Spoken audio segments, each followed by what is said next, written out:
નમસ્કાર મિત્રો, સ્વાગત છે તમારું તમારી પોતાની યુટ્યુબ ચેનલ ક્લાસ સર એકેમાં. આજના આપણે આ વિડીયોમાં નવી શરૂ કરેલી સામાજિક વિજ્ઞાનની સિરીઝમાં ધોરણ 7નું પ્રકરણ નંબર 6 વિચરતી અને વિમુક્ત જાતિઓના પ્રકરણના અંતે આપેલ સ્વાધ્યાય કાર્ય માટેના પ્રશ્નોના તમામ જવાબોનું સોલ્યુશન કરીશું. તો ચાલો પ્રશ્ન નંબર 1, બંધ બેસતા જોડકા જોડો. વિભાગ અ અને વિભાગ બ.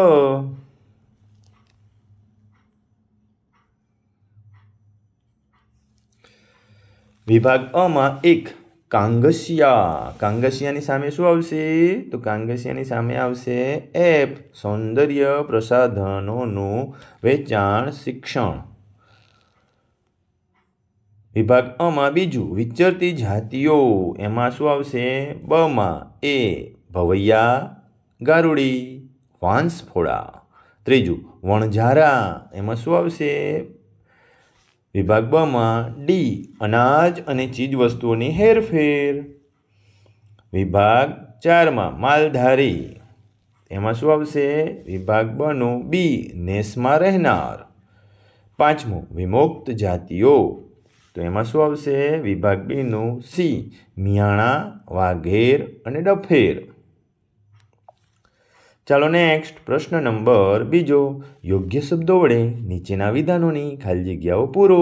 પહેલું, એક સ્થાનથી બીજા સ્થાને સતત ફરતી રહેતી જાતિઓને ખાલી જગ્યા કહેવામાં આવતી. વિચરતી કે વિમુક્ત. બીજું, વિચરતી અને વિમુક્ત જાતિના બાળકોના અભ્યાસ માટે ખાલી જગ્યા અને ખાલી જગ્યાની સ્થાપના કરવામાં આવી. આશ્રમ શાળાઓ અને છાત્રાલયો. ત્રીજું, પોઠનો સમૂહ ખાલી જગ્યા તરીકે ઓળખાતો. વણઝારા, ટાંડા. ઓકે, નેક્સ્ટ પ્રશ્ન નંબર 3, નીચેના વિધાનો સાચા છે કે ખોટા તે જણાવો. પહેલું, વિચરતી જાતિના લોકો માટે સરકારે ગૃહ ધિરાણ યોજનાઓ જાહેર કરી છે. ખોટું. બીજું, ગુજરાતમાં નટ, બજાણિયા, કાંગસિયા જેવી વિચરતી વિમુક્ત જાતિઓ વસે છે. સાચું. ત્રીજું, નટ, બજાણિયા નેસમાં રહે છે.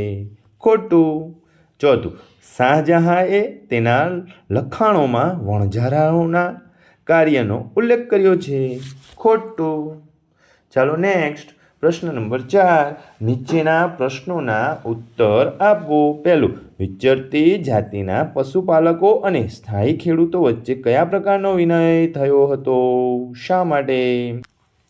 જવાબ, વિચરતી જાતિના પશુપાલકો સ્થાયી ખેડૂતો પાસેથી અનાજ, કપડાં, વાસણો અને અન્ય વસ્તુઓ ખરીદતા અને તેના બદલામાં તેઓ સ્થાયી ખેડૂતોને ઊન, ઘી વગેરે વસ્તુઓ આપતા.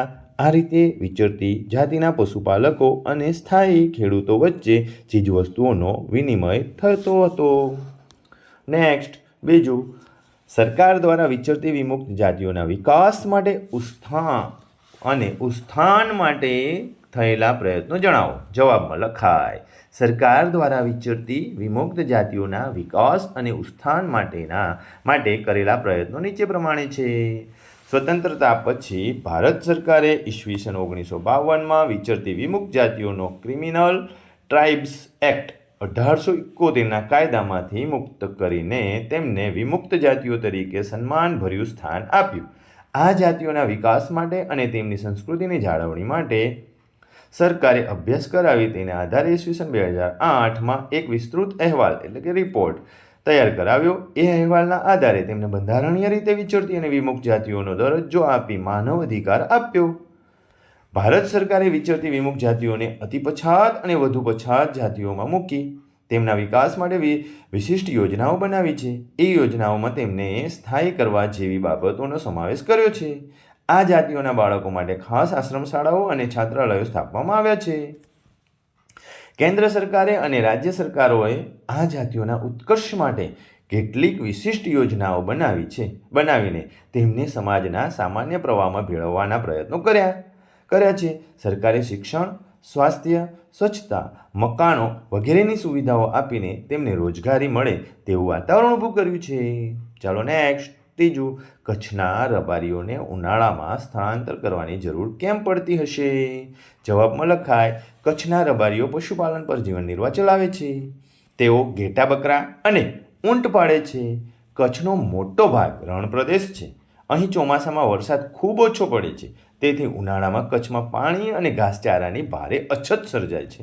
આથી પોતાના પશુધનને બચાવવા પાણી અને ઘાસચારાની શોધમાં કચ્છના રબારીઓને સ્થળાંતરણ કરવાની ફરજ પડે છે. ચોથું, નટ લોકો દ્વારા કયા કયા કરતબો કરી લોકોનું મનોરંજન કરવામાં આવે છે? જવાબમાં લખાય, નટ લોકો દ્વારા જાદુ કરવા, દોરડા અને લાકડી પર ચાલવું જેવા કરતબો તેમજ અન્ય અંગ કરતબો કરી લોકોનું મનોરંજન કરવામાં આવે છે. નેક્સ્ટ, પ્રશ્ન નંબર 5. વણઝારા અર્થતંત્ર માટે કેવી રીતે મહત્વપૂર્ણ હતા? જવાબમાં લખાય, વણઝારા ભારતની વિચરતી જાતિઓમાં સૌથી અગત્યની જાતિ હતી. દિલ્હી સલ્તનતના સુલતાન અલાઉદ્દીન ખિલજી દિલ્હીના બજારો સુધી અનાજ અને અન્ય ચીજવસ્તુઓ લાવવા માટે વણઝારાઓનો ઉપયોગ કરતો હતો.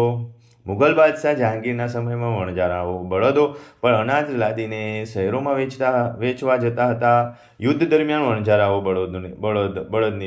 બળદની પીઠ દ્વારા મુઘલ સૈન્ય માટે અનાજ અને અન્ય માલસામાન લાવતા હતા. તદુપરાંત વણઝારાઓ ભારતમાં અનેક ચીજવસ્તુઓ મધ્ય એશિયામાં લઈ જતા હતા અને ત્યાંથી અનેક ચીજવસ્તુઓ ભારત લાવતા હતા. આમ તેઓ ભારત અને વિશ્વ વચ્ચે કડીરૂપ કામ કરતા હતા.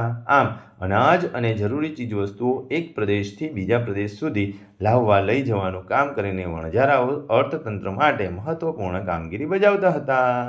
ઓકે બાળકો, જો તમે ચેનલમાં નવા હો તો ચેનલને સબસ્ક્રાઈબ કરી લેજો, જેથી તમને આવા અવનવા વિડીયો મળતા રહે. અને તમે જો વિડીયો ગમે તો વિડીયોને લાઈક કરો, કમેન્ટ કરો અને તમારા મિત્રોને શેર કરવાનું ભૂલશો નહીં. ઓકે બાળકો, આવજો.